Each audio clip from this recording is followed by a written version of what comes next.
Hi everyone, welcome back to my YouTube channel. എല്ലാവർക്കും ഈ വർഷത്തെ തിരുപ്പതി യാത്രയിലേക്ക് സ്വാഗതം. രാത്രി 12 മണിയോടുകൂടി തിരുപ്പതി റെയിൽവേ സ്റ്റേഷനിലെത്തി. അവിടെ നിന്ന് ശ്രീനിവാസം ഗസ്റ്റ് ഹൗസിലേക്ക് എത്തി. ഈ ശ്രീനിവാസം ഗസ്റ്റ് ഹൗസിൽ രാവിലെ പിറ്റേ ദിവസത്തേക്കുള്ള ദർശനത്തിനുള്ള ടോക്കൺ കിട്ടും. അപ്പൊ ആ ടോക്കൺ മേടിക്കുന്നതിനുള്ള ക്യൂവിലാണ് നമ്മളിപ്പോ നിൽക്കുന്നത്. രാവിലെ 3 മണി മുതൽ ക്യൂ നിന്നിട്ട് 7 മണിയോടെയാണ് ടോക്കൺ കിട്ടിയത്. ടോക്കൺ കിട്ടിയതിന് ശേഷം നമ്മൾ ഫ്രഷ് ആയിട്ട് പത്മാവതി അമ്പലത്തിലേക്ക് യാത്ര തിരിച്ചു. പത്മാവതി അമ്പലത്തില് ദർശനം നടത്തുന്നതിന് മുന്നേ നമ്മൾ ഫോണും ചെരുപ്പും ഒക്കെ കൗണ്ടറിൽ ഏൽപ്പിക്കണം. അപ്പം അതിനുശേഷം പത്മാവതി ഈ ക്ഷേത്രത്തിലെ അന്നദാന മണ്ഡപത്തിൽ നിന്നും പ്രസാദ ഊട്ടൊക്കെ കഴിച്ചതിന് ശേഷം വീണ്ടും നമ്മൾ തിരുപ്പതിയിലേക്ക് ശ്രീനിവാസം ഗസ്റ്റ് ഹൗസിലേക്ക് ബസ്സിന് തന്നെ മടങ്ങി. ശ്രീനിവാസം ഗസ്റ്റ് ഹൗസിൽ നമ്മൾ ഒരു ഉച്ചയോടുകൂടി തിരിച്ചെത്തി. 5 കിലോമീറ്റർ ദൂരം മാത്രമേ ഉള്ളൂ പത്മാവതിയിലേക്ക്. അപ്പൊ നമ്മൾ റെസ്റ്റ് ഒക്കെ എടുത്തിട്ട് വൈകുന്നേരം ആയപ്പോഴത്തേക്കും Govindaraja temple, Vishnu Nivasam, Tirupati railway station അടുത്ത് തന്നെയാണ് ഈ ഗോവിന്ദരാജ ടെമ്പിള്. വളരെ നമ്മുടെ കേരളത്തിലെ പത്മനാഭസ്വാമി ടെമ്പിൾ പോലെ ഒരു വലിയൊരു ക്ഷേത്രമാണ്. അതുപോലെ തന്നെ തിരുപ്പതി നഗരത്തിൽ സ്ഥിതി ചെയ്യുന്ന ഒരു ക്ഷേത്രം കൂടിയാണ് ഗോവിന്ദരാജ ടെമ്പിള്. അപ്പം ഒരുപാട് വെച്ചുവാണി കടകൾ അവിടെ ഉണ്ട്. അപ്പം വളരെ വില കുറഞ്ഞ് ഏറ്റവും കൂടുതൽ സാധനങ്ങളൊക്കെ വാങ്ങിക്കാൻ സാധിക്കും ഗോവിന്ദരാജ ചെന്ന്. പിന്നെ അവിടുന്ന് നമ്മൾ ഗോവിന്ദരാജ ടെമ്പിളിന്റെ അകത്തോട്ട് ഫോണൊന്നും കയറ്റാൻ സാധിക്കില്ല. അപ്പൊ ഫോണൊക്കെ കൗണ്ടറിൽ വെച്ചതിന് ശേഷമാണ് ഗോവിന്ദരാജ ടെമ്പിളിന്റെ അകത്ത് പ്രവേശിച്ചത്. തൊഴുത് നമ്മൾ പുറത്തിറങ്ങി.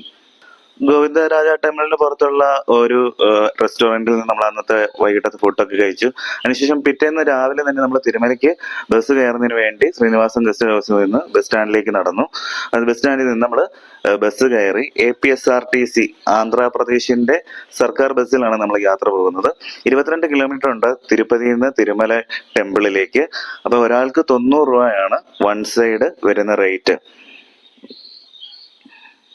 തിരുപ്പതിയിൽ നിന്നും തിരുമലയ്ക്ക് പോകുന്ന വഴിയിൽ അലിപ്പിരി എന്ന് പറയുന്ന സ്ഥലത്ത് എല്ലാവരും നടന്നു പോകുന്ന സ്ഥലം അലിപ്പിരിയിൽ നിന്നാണ് നടന്നു പോകുന്നത്. അപ്പൊ അലിപ്പിരി ആ ഭാഗത്ത് വണ്ടി നിർത്തി നമ്മുടെ ബോഡി ചെക്കിങ്ങും ബാഗ് ചെക്കിങ്ങും ഒക്കെ ഉണ്ട്. അതിനുവേണ്ടി നിർത്തിയതാണ് ഈ കാണുന്നത്. അതിനുശേഷം പിന്നെ ആ വണ്ടി തന്നെ നമ്മൾ തിരിച്ചു കയറി അവിടുന്ന് തിരുപ്പതിയിൽ നിന്ന് തിരുമലയ്ക്ക് പോകുന്ന ഭാഗമാണ് ഈ കാണുന്നത്. തിരുപ്പതിയിൽ നിന്ന് തിരുമലയിലേക്കുള്ള യാത്ര കാടിനുള്ളിലൂടെയുള്ള യാത്രയാണ്. കുറെ ഹെയർ സ്പിൻ വളവുകൾ ഉണ്ട് യാത്രയിൽ.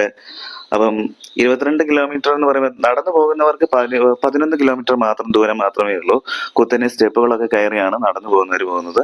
ഇപ്പൊ ഹെയർ സ്പിൻ വളവുകൾ ഉള്ളതുകൊണ്ട് 22 കിലോമീറ്റർ ഉണ്ട് തിരുപ്പതിയിൽ നിന്നും തിരുമലയിലേക്ക്. അങ്ങനെ നമ്മൾ കയറിയ ബസ് തിരുമലയിലെ ബസ് സ്റ്റാൻഡിലേക്ക് എത്തുകയാണ്.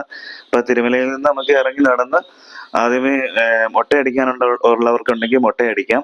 അതിനുശേഷം പുഷ്കരണി പോയി സ്നാനം ചെയ്ത് അവിടെ നിന്ന് വരാഹസ്വാമിയും തൊഴുത് അതിനുശേഷം ഓരോ ദർശൻ ടോക്കന് പറഞ്ഞിരിക്കുന്ന ക്യൂവിൽ വേണം പോയി നമ്മൾ നിൽക്കാൻ. ഓൾറെഡി ഓൺലൈനായിട്ട് ദർശൻ ടിക്കറ്റ് ബുക്ക് ചെയ്തവർക്ക് പ്രത്യേക ക്യൂ ആയിരിക്കും.